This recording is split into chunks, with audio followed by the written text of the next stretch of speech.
Starting 8 weeks ago, the rule is game. I'm the boss, yeah. I'll take fame with my fantasy team. Gonna rise to the top, no one can stop me. Gonna make 'em drop. Hello, everybody, and welcome to 38 Weeks to Go, your weekly podcast about fantasy football. I am your host, Nash, and let's get into it. How was Gameweek 28 for you? With a Gameweek average of 52, I know it was a bit of a tough week for people. It was Salah and then nothing. Salah has been incredible. I swear if it wasn't for Salah, some of us would be looking very, very bad right now. Gameweek 28 was a week of things going as you thought, but not quite, and then also things just falling apart. For example, you have Liverpool. Everybody expects them to win, and they do, but they don't keep the clean sheet. And Salah scores, but it wasn't an easy game. Chelsea are playing Leicester, so you think, yes, easy W. And Chelsea did win that game, but Palmer misses a penalty and also never threatens to score. And then if you're somebody like me, you got in an extra Chelsea midfielder because you thought they're going to do something. So you bring in Nkunku or maybe Neto or whoever you brought in, and nothing else happens. Part of the difficulty of this week was the fact that so many strikers were out. Mateta was out, Cunha suspended, and then suddenly we're left without choices. So we bank on Isak. Isak doesn't score. You have Wood doesn't score. You bring in Mamouche doesn't start and he doesn't score. But you know who does score? João Pedro.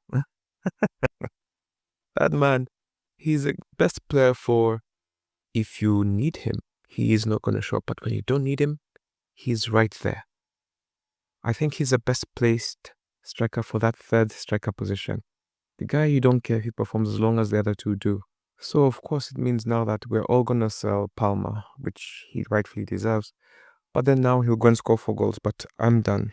The right Chelsea player to have had in his last 2 weeks was cucurella. 30 points in 2 weeks. Who would have known? And honestly, if it wasn't for his goal, I don't even think Chelsea would have been able to beat Leicester. And then, of course, all of us have a Nottingham Forest goalkeeper or defender. And of course, because you're wise, you decide to put one of them on the bench. And what happens? We all have 6 points on the bench at a minimum. I'm very happy Fabianski didn't play. Others would have had 14 points on the bench. And then if you just happen to be somebody holding Wisa, you've seen him now get 4 goals cancelled in 3 game weeks. That's painful. And then for those of you who were stuck trying to figure out who's the starting Chelsea goalkeeper, I'm sure you brought in Jorgensen just for Sanchez to play. After bringing in Sanchez just for Jorgensen to play. I'm so sorry.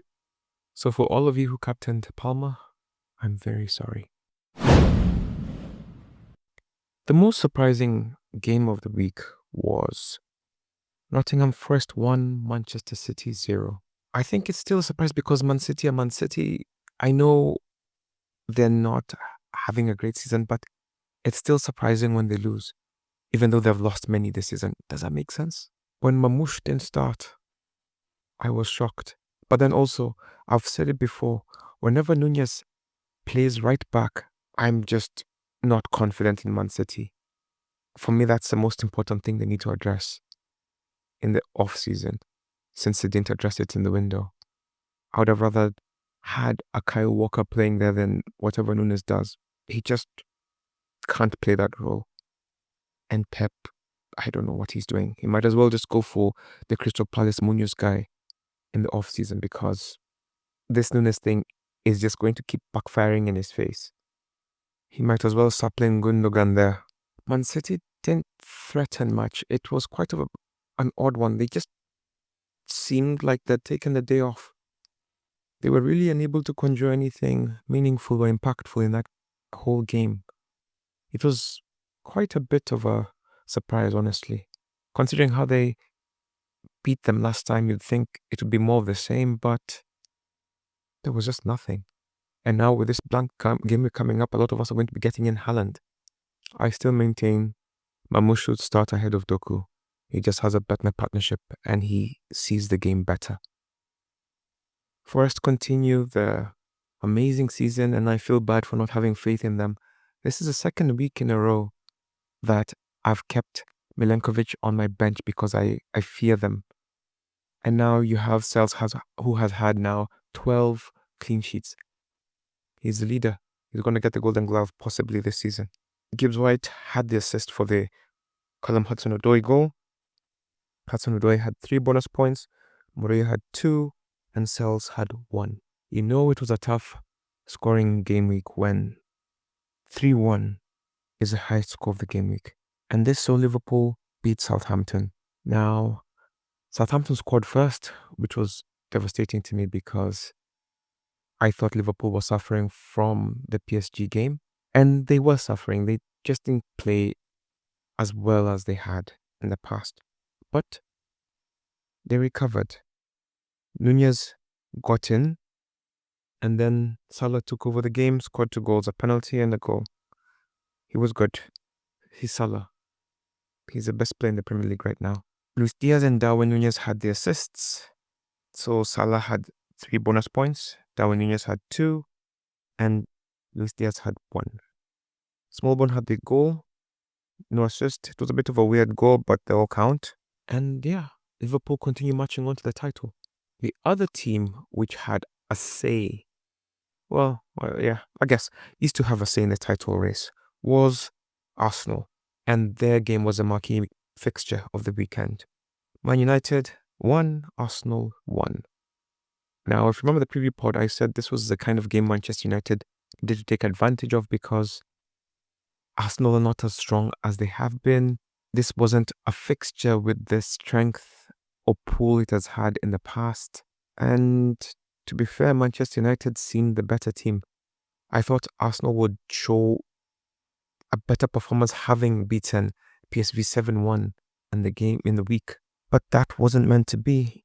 Manchester United just wasted chance after chance after chance. Højlund had 2 chances and Mazraoui had a good chance. Fernandes had a good chance. And Trossard maybe had the better chances for Arsenal. But overall, they could have actually won the game, but I guess 1-1 is a fair split.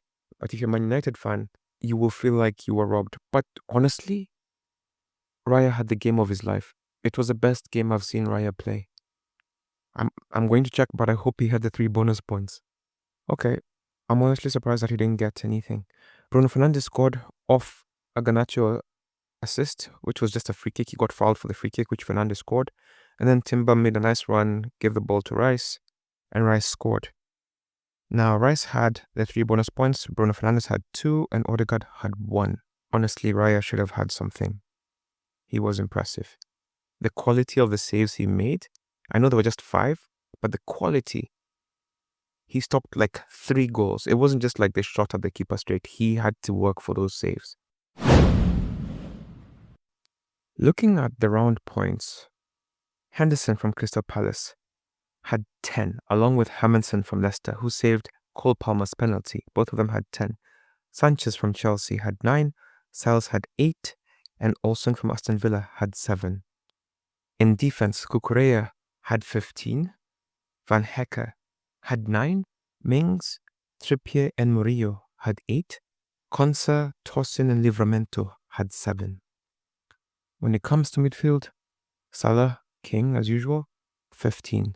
Sarr from Crystal Palace had 11, along with Bruno Guimaraes, who had 11. Rice, Harrison from Everton, Callum Hudson-Odoi, and Sarr from Spurs each had 10. As usual, midfield was king. When it comes to strike force, Darwin Nunez had 10, Oli Watkins had 9, João Pedro had 9, Evan Nilsson and Raul Jimenez had 8. When it comes to the stats, let's start with the Egyptian king, Mo Salah.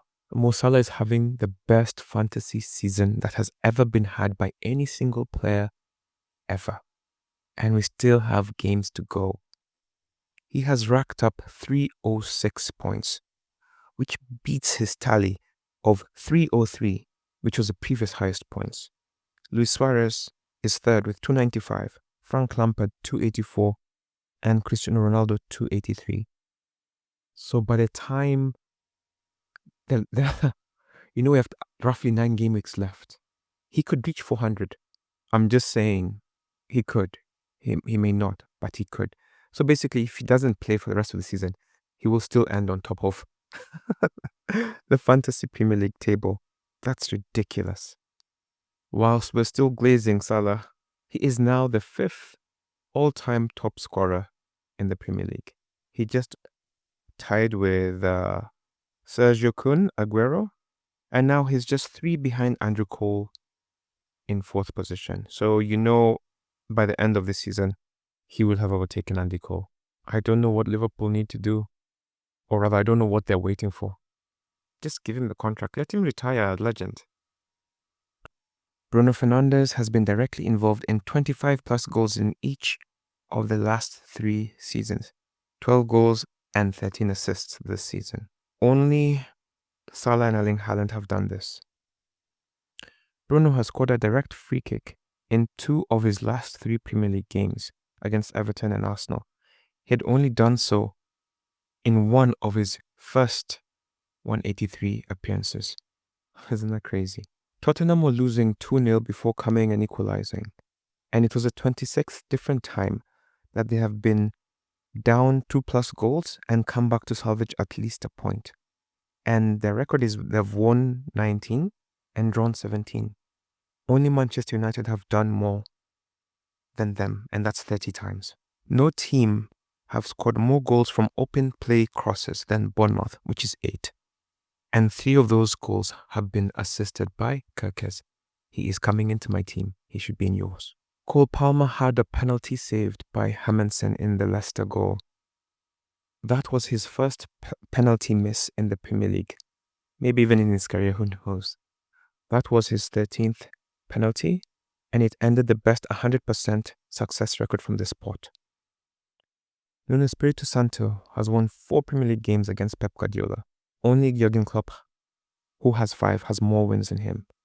And if you remember those Wolves win where Adama Traore was just massacring Man City, it was impressive. Speed is the undoing of Pep. Marco Correa has scored more points, 30, in 2 games than Cole Palmer has in 8 games. Palmer out. Mo Salah has been involved in 44 Premier League goals this season, 27 goals and 17 assists. The joint most by a player in a 38-game season, with only Andy Cole and Alan Shearer involved in more in a single campaign, both at 47. So of course he's going to end the season with all of the stats. Milos Kerkez had a super sweet assist for Tavernier in their game against Tottenham. It's a joint most by any defender for Bournemouth in a single campaign, and the 3rd most of any defender. Anthony Robinson has 10, and Trent with 6 are the only defenders who have more assists than him. Salah has reached 303 points before any other player has reached 200. He's ridiculous. So, the most captained player was Salah, naturally. The most selected player was Mo Salah. Bruno Fernandes is the most brought-in player this week, with 234,000 bringing him in. Woods, 189,000 bringing him in. Kluivert, 149,000 people bringing him in. Ola Aina, 119,000 bringing him in. Gibbs White, 115. So as you can see, people have faith in Nottingham Forest for this coming game week. Top players out: Lewis Hall, 270,000. Palmer, 195,000. Cunha, 177,000. Isak, 170,000. Rogers, 126,000. And those are the people who have been removed the most this game week. Like I had said earlier, the average points for the game week was 52. The highest was 122. This gem of a manager used his bench boost. Well done to you.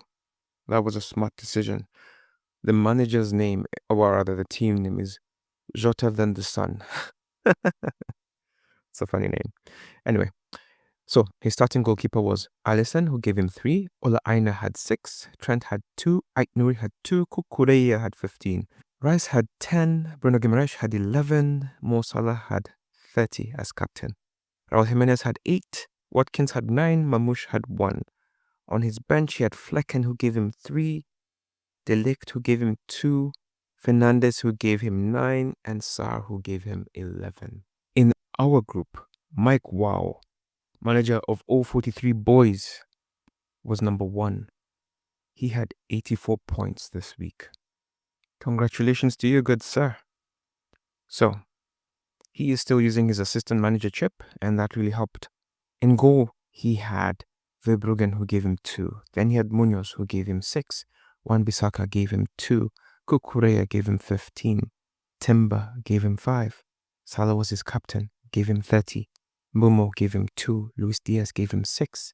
Savinho gave him 3. Wood gave him 2. And Isak gave him 2. Slot was his assistant manager, and Slot gave him 9. And that's how he got 84 points. Can you remember when I got 86 points and I got red arrows? A week is a long time in fantasy. Number 2 in terms of points was Mike's team, managed by Mike Mbogwa. He got 82. Number 3 was Charles Codevillis, who is manager of Charlie's Reds. He got 78. Control Alt Delete, Euroboss team, 78. And in number 5, Kiggs, manager of Dream CF, got 77 points. This week, the most transfers made were made by Gunners, managed by Neville Jabali.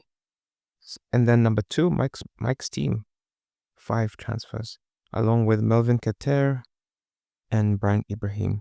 And they round up our top 4. And number 5 is Cyril Mutali, who got 4 transfers.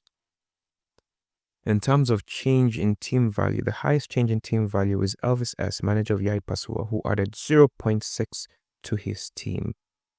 Overall rank riser, all 43 boys, Mr. Mike Wow has jumped 472,000 global positions. Well done to you, sir.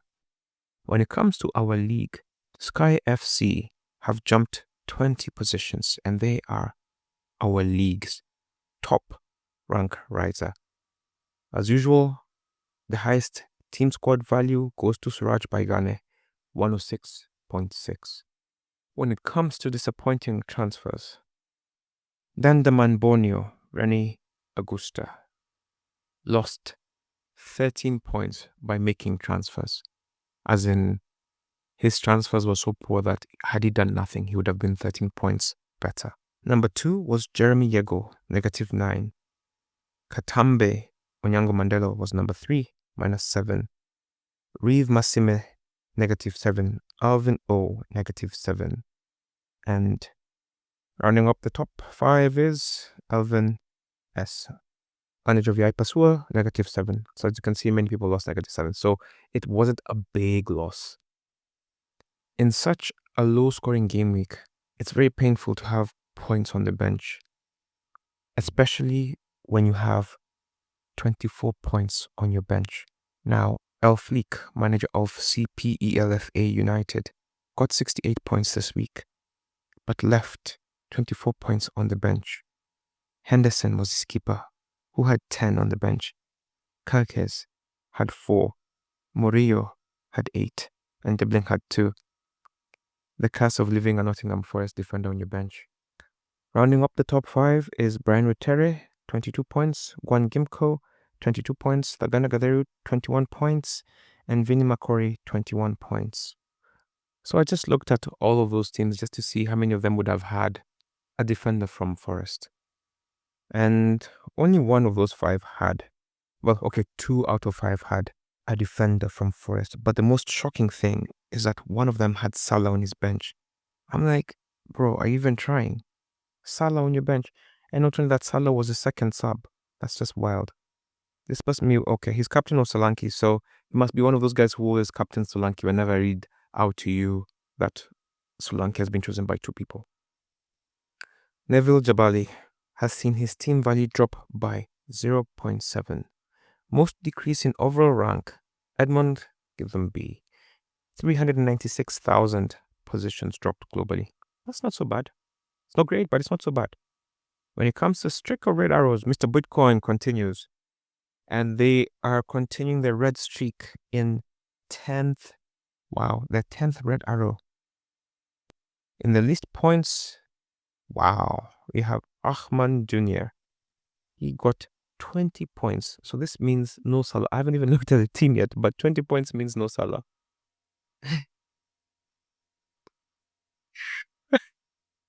This team is not bad, but it's not good either. But of course, it has no Salah, so it's a bad team. If you don't have Salah, you're not competing. It's just that simple. So his captain was Haaland, who gave him 4. Then he had Bisa, who gave him 2. Tillemans, who gave him 3. Martinelli, who gave him 1. Trossard, who gave him 1. Palmer, who gave him 1. Dwight McNeil, who gave him 0. Vardiol, who gave him 2. Leif Davis, who gave him 2. Trent, who gave him 2. And Pickford, who gave him 2. That's a bad team. So in number 2 is Duncan Anzigari, who's always around this position, 24. Infinite Stars, number 3, 24 points as well. Rigo, managed by Riga Norina, 25. And number 5 is Hadrik Vradnika, managed by Dejan Saveski, 28 points. Lowest team value sees Malik United still hang on to the bottom, 96.8. Wow. And Dandaman Borneo, Randy Agusta, dropped 20 positions in our league. Sorry. Anguka Nayo, Peter Kimani, has seen his team rise for 8 weeks in a row. Keep it going, sir. The best transfer outcome is Jackson Otieno. He gained an impressive 20 points from the transfers he made. And number 2 is Nikola Mislenovic, who got 19 points. Ibrahim Ali is number 3 with 17. And number 5, it's a tie for Matthew Jr. and Gwan Kimko, who got 15 points each from the transfers they made. Keep it up. When it comes with team with the most goals scored, August Manu had 5 goals scored by players on his team. When it comes to captain choices, Mo Salah has 181 people in our group choosing him as captain. Number 2 is Palmer with 18. Number 3 is Haaland with 15 people choosing him as captain. And then you have Isak chosen by 7. Trent chosen by 2. Solanke, like I said, chosen by 2. Kluivert chosen by 2. Mamouche chosen by 1. Savinho by 1. Somebody chose Cunha, obviously not playing. Wood chosen by 1. Hoyland, you know he gave up a long time ago. KDB, what a bad horse to tie a team on. Nicolas Diaz chosen by 1. Delap chosen by 1. Nkunku chosen by 1. When it comes to our league table, it's a bit tight at the top. Number 1 and number 2 are the same. Duboy FPL, managed by Duboy Original, has 1939 points. Yusufa Mukoko, 1930 points. Abdallah Kili, 1926. John Wangemi, 1915. Oti Omondi, 1913. Hamoudi, 1912. Texas Tens, 1907. Eric Moranga, 1901. Yours truly, managed by Dennis Alubiri, 1897. Number 10, Madagani Kihoro, 1887. So it's only 52 points separating number 1 from number 10. Very tight lead, very competitive. If you want to go 100 points, it's between number 1 and number 28. So between number 1 and number 28, you just got 100 points. You could find yourself very close to the number 1. At the bottom of the table, we have Don Clinton, who has 948 points, which is number 236. Number 235 has 1027. Number 234 has 1146. Number 233 has 1222. Number 232 has 1239. So you can see the bottom 5 is wild. The gaps are just ridiculous. It's not even it's almost anti-competitive. They just seem like people who gave up. I know Don Clinton keeps changing his team every week, and that's why he has these few points. It's proof that if you change your team every week, he will do nothing. I mean, well, that's not true. If you change your team and keep taking massive hits, He's been losing -20, -30, -40. They all add up. It would have even been better if he had just left his team for the whole season with his original team, probably. When looking at the overall number one has 21-17 points. And that team is managed by somebody called Charlie Shepherd. He got 61 points this week. His team consists of Sells, who is his goalkeeper, who gave him 8, Munoz, who is his defender, gave him 6, Trent 2, Mikolenko 2, Kluivert 5, Salah 30, Mbumo 2, Palmer 1, Wood 2, Mamouche 1, Isak 2. So as you can see, it was tough for everybody, even at the very top of the FPL. And if you're wondering what the top of the FPL team looks like, now you know. So as you know, Gameweek 29 is a bit of a shorter week because of the cup final between Newcastle and Liverpool. They will be absent from the game week. So will Crystal Palace and Aston Villa. So this gives us a unique opportunity to not captain Salah without any repercussions. What are you going to do? Who will your captain be? Now, like I'd said a few game weeks ago, one of the best approaches would have been to slowly gear your team towards this game week. Now, if you've been doing that, well done. I'm sure you've now gotten maybe 8, 9, 10 players who are able to play. Now, I have my free hit for the blank game week. It did not help me one bit last season, so I'm very skeptical, but at the very least, I know I'll be able to field a full team with subs. So there's that. Now, let's look at the fixtures. We will kick off with Everton taking on West Ham. Both teams have new managers, but David Moyes has been doing better than Graham Potter. Their recent history is quite interesting. 2 wins for each side and a draw. So it's really up to you. Everton drew last time out with Wolves, and last time were beaten by Newcastle.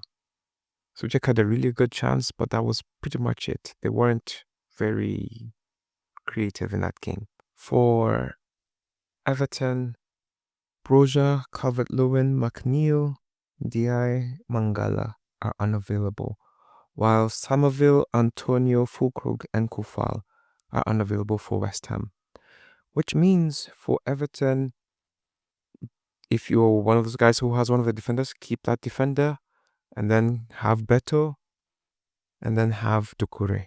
On the West Ham end, it's really Bowen, Souček, and maybe a defender. They've been tough to beat. So Bowen, Souček, a defender. And I would recommend Wan-Bissaka or Scarles. Weird name, but yeah. Ipswich versus Nottingham Forest. Now, this is a game in which we will all be hoping for a Nottingham Forest clean sheet. They've kept a clean sheet against Manchester City and against Arsenal. So, of course, they're going to keep a clean sheet against Ipswich, right? Doesn't that feel like the biggest setup of all time? I'm not going to lie. I'm going to have Sells as my keeper, and I'm going to have Milenkovic starting, and I'm probably going to have Chris Wood up top. Now, the better approach would probably be to have Wood, Odoi, and Gibbs-White. And if not Odoi, you have Elanga. On Ipswich, it's just the usual suspects. Omari Hutchinson and Delap. Tuanzebe, Ogbene, Chaplin, Burns are unavailable for Ipswich, whilst Miguel is unavailable for Nottingham Forest. Their last match in the Premier League was settled 1-0 by a penalty from Chris Wood. So honestly, if that result is the same, I'll be ecstatic. Man City versus Brighton. Now, Man City are completely unpredictable, and this makes this game a bit harder to call. Brighton beat them last time out, with João Pedro and O'Reilly taking the goals, whilst Haaland scored for Man City. Brighton were beaten by Fulham over the weekend. Fulham seemed to be their bogey team, and Man City were beaten by Forest. Now, when it comes to availability of players, Stones, Akanji, Ake, Bob, and Rodri are still unavailable for City, whilst Kadioglu, Igor, Milner, Steele, Veltman, Dunk, and O'Reilly, the goal scorer in the last game, are unavailable for Brighton. Now for Brighton, it's quite easy. João Pedro has been in great form. You take him, Mente, Mitoma. If you have a defender, I don't know what to tell you. This could be another Nottingham Forest one where you put him on the bench and boom. So, dealer's choice. On the Man City end, of course, now that Mamouche is being benched, Pep Roulette is in full effect, and now it's really only Haaland and Vardiol that you know will play. You can still gamble with Mamouche or Doku or Foden as well. But honestly, this team is not in great form. I would tell you that Manchester City have had the better and upper hand in their fixtures, but that was a different type of Man City, not this one. And there's a great opportunity for Brighton to do the double over Manchester City this season. Southampton versus Wolves. Like I've been saying, bet against Southampton, bet against Leicester. Now, the only problem is, how do you bet against Southampton when Cunha is out? Cunha is of course suspended. Gonzalez, Chiwome, Kaladzic, Mosquera are unavailable for them, whilst Bree, Bednarek, Stewart, Fraser are unavailable for Southampton. Now, if you believe in Southampton, the best players are still Dibbling, Sulemana, and Fernandes. But if you're choosing for Wolves, it becomes a little tough because without Cunha, they just aren't who we think they are. But the choices are really Munetsi, Bellegarde, and Strand Larsen. Of course, you can always have Ait Nouri if you think Wolves will keep a clean sheet. It's worth a gamble. Wolves won last time 2-0 with Cunha and Sarabia scoring. So maybe Sarabia as well. He might pop up to score against this team. Bournemouth versus Brentford. Bournemouth were really impressive last time out against Tottenham. I feel like they had enough to win, but they sort of faded towards the end. Brentford, they lost to Aston Villa. They were sort of competitive, but they were second best in that one. Brentford, however, have a really good record against Bournemouth. They have won 3 of their last 5 encounters and drawn the other 2. So, contrary to recent form, maybe just like Fulham and Brighton, maybe Bournemouth just can't get one over Brentford. Of course, if you believe that, Wissa will be your guy, Bumo and Damsgaard. On the other end, if you don't believe that, you know it's going to be Kluivert, Kerkez, and maybe Tavernier. I'm a bit skeptical about Semenyo right now because he sort of looked like he may have picked up an injury, but maybe he will be fine. And of course, if he's fine, he's always a great option for them, even though he's been very quiet of late. Smith, Unal, Araujo, Senesi are unavailable for Bournemouth, while Hickey, Carvalho, Gomez, Thiago, De Silva, Henry, and Vandenberg are unavailable for Brentford. The marquee game of the weekend will see Arsenal take on Chelsea, and just like Man U versus Arsenal last weekend, it's just a bit of a meh fixture. Honestly, the worst thing that to have happened to Chelsea this season was for people to call them contenders. They've never been the same. Palmer has been a mess. Couldn't even score his penalty. I mean, of course, you can't score them all the time, but I'm not high on Chelsea and I'm not high on Arsenal. In fact, it's a tough one to call because both teams are not in good form. Arsenal will play in the Champions League tonight, actually, and will be looking to beat PSV, or maybe not. They won 7-1. It doesn't matter. So they'll probably rest their key players for this fixture. Saka, Jesus, Havertz, Tomiyasu are still unavailable, while Fofana, Slonina, Gusto, Guiu, Jackson, and Madueke are unavailable for Chelsea. Now, if you believe Chelsea will win this game, unfortunately, it's still going to be based on something Neto, Palmer, Nkunku will do. But it could also just be Cucurella. 30 points in the last 2 games, put him on. On the Arsenal end, it's just a matter of choosing your defender, and then maybe Rice and Odegaard. They really have nothing going for them up top. Unless you believe in Trossard and Waneri. I mean, I wouldn't hold it against you. They are good players. But Trossard has been a bit off form, rushing at everything, and maybe this is where he'll come back. Their head-to-head favors Arsenal, of course, with 3 wins and 2 draws. So most likely outcome is a draw in this game from my perspective. I hope Chelsea can pull something through, but maybe if that European fixture fixes something in how they're playing. Outside that, this is not the kind of fixture where you look at and see points like you saw last week against Leicester. They really struggled to beat them even. And Arsenal were very lucky against Manchester United not to lose. Raya was incredible. And if that Raya shows up, it'll be a tough game for a Chelsea side that can't even score. Fulham take on Spurs in a London derby. Now, when I look at the most recent results, it is clear that Tottenham have won 4 of their last 5 games, so they are going to be favoured in this game. Now, if you believe that to be true, the problem is the manager keeps rotating his players. So I would like to tell you, put Son, put Solanke, and put Maddison, which would be my first recommendation. But I'm not honestly sure if Son will play. He was great last time out against Bournemouth. Very unlucky not to score more than 1 goal. He can have such a game and then for no reason, he's on the bench. So Brennan Johnson, Kulusevski, and Solanke are my favorites for this fixture. Of course, if Son plays, he's number 1, but you just don't know. On the other end, I would say Raul Jimenez, Iwobi, and Robinson. He's still the top assister. Something could happen from his boot. Lukic, Traore, Wilson, Tete, and Nelson are unavailable for Fulham, whilst Davis, Dragusin, Richarlison, and Kulusevski are unavailable. So forgive me. Do not put Kulusevski in your team. So make it Solanke, Son, and Brennan Johnson. The final game of the weekend will see Manchester United get a break and take on Leicester. Now, Leicester are for sure going down in my view. Last time they played, Manchester United won 2-1.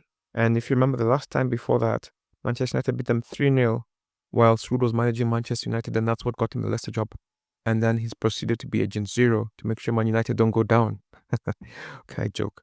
But anyway, Manchester United have won pretty much their last 5 encounters against Leicester, and they will be favoured in this fixture.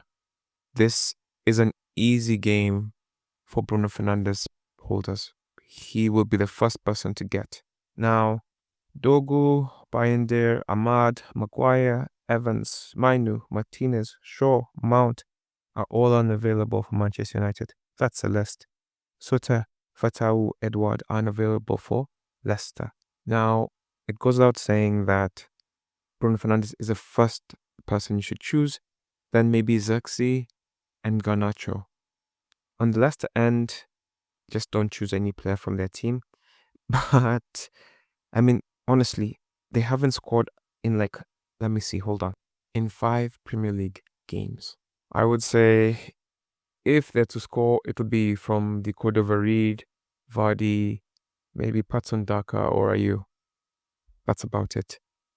But don't go into that fixture at all for a Leicester player, unless you've got some kind of premonition.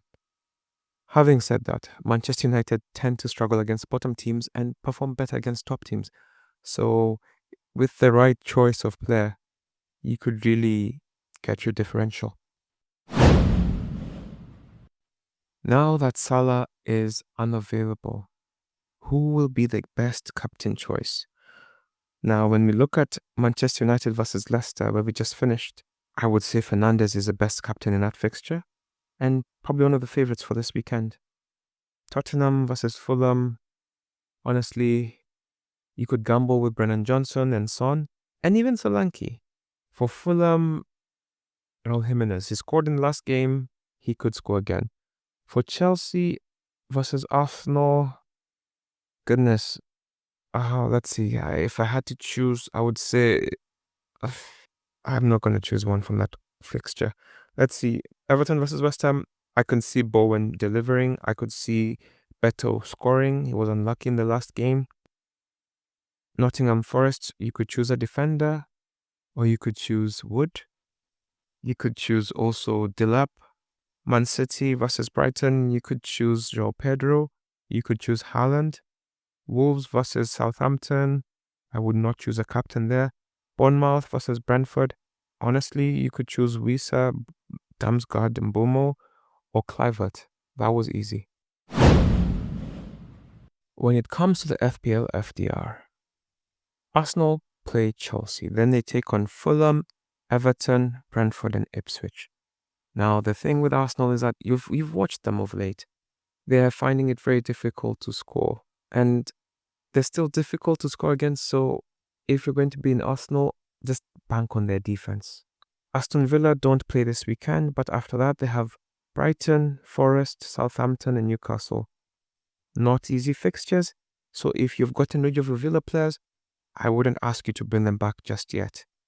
Bournemouth, on the other hand, have Brentford, Ipswich, West Ham, Fulham, and Crystal Palace. These are all winnable games for Bournemouth. I would say load up on your Kirkes and your Kluiverts.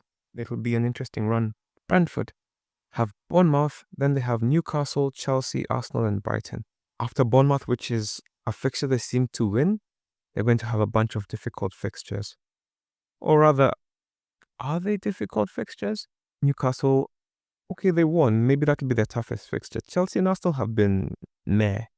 And so there could be something for a sneaky Brentford acquisition. Brighton have Man City, Villa, Crystal Palace, Leicester, and Brentford. Honestly, all winnable fixtures. Chelsea have Arsenal, Tottenham, Brentford, Ipswich, Fulham. Chelsea are just unpredictable. I can see them drawing all of these games. I don't know where they're going to score from. They just seem to be struggling to get the goals. I hope they figure it out soon. Crystal Palace have a blank this week. Then they take on Southampton. Then they have Brighton. And then they have Man City and Newcastle in the double game week. Ooh, that's going to be tough. And then Bournemouth. Everton have West Ham, Liverpool, Arsenal, Forest, Man City. Goodness. So after West Ham, their games become increasingly difficult. So I would get out of their defense. Fulham have Spurs, Arsenal, Liverpool, Bournemouth, Chelsea. Those are tricky if not difficult fixtures. Ipswich have Forest, Bournemouth, Wolves, Chelsea, Arsenal. Ipswich will play hard, but they will ultimately lose. So I just see them losing these games, but being very competitive as they have been. Leicester have Man United, Man City, Newcastle, Brighton, and Liverpool. Leicester are the reverse of Ipswich. They have no easy games, but they're uncompetitive. I see them losing all of these games. Liverpool have a break, and then they have Everton, Fulham, West Ham, Leicester. So after this blank, just carry on with your Salah and your choices of Liverpool players. Man City have Brighton, Leicester, Man United, Crystal Palace, Everton. Man City can be gotten. Outside the Leicester fixture, I honestly wouldn't be surprised if they draw or lose 2 of the next 5. Man United have Leicester, Forest, City, Newcastle, Wolves. Now, Man United are an interesting team. I can see them losing to Leicester and then beating Man City and Newcastle, and then drawing with Forest and then losing to Wolves. They're just that random. They rise to the occasion but sink to the lowest one. Newcastle have a break as they play Liverpool in the Cup, and then they have Brentford, Leicester, then a double game week of Man United and Crystal Palace, and then they have Aston Villa. Nottingham Forest have Ipswich, Man United, Aston Villa, Everton, and Tottenham. These are reasonable fixtures, and given the form, all winnable fixtures. Southampton have Wolves, Crystal Palace, Spurs, Aston Villa, West Ham. They're like somewhere in between Ipswich and Leicester. A bit competitive sometimes, but ultimately will lose. Spurs have Fulham, Chelsea, Southampton, Wolves, and Forest. Outside the Chelsea fixture, which might be tricky, and the Fulham one, I see them winning the rest. And maybe, I can see them beating Forest as well. West Ham have Everton, Wolves, Bournemouth, Liverpool, and Southampton. The fixtures are falling kindly for West Ham, and Potter better do something with these fixtures. Outside the Liverpool game, these are all winnable fixtures for him. Wolves have Southampton, West Ham, Ipswich, Tottenham, and Man United. I wish Cunha was here. The points we could have all gotten. But now we just have to gamble with what we have left. The real trick with Wolves is just figuring out who the player is. And if you can do that, you're golden. Outside that, I hope this blank week favors you well. Enjoy Champions League and the rest of your week. See you soon. Bye.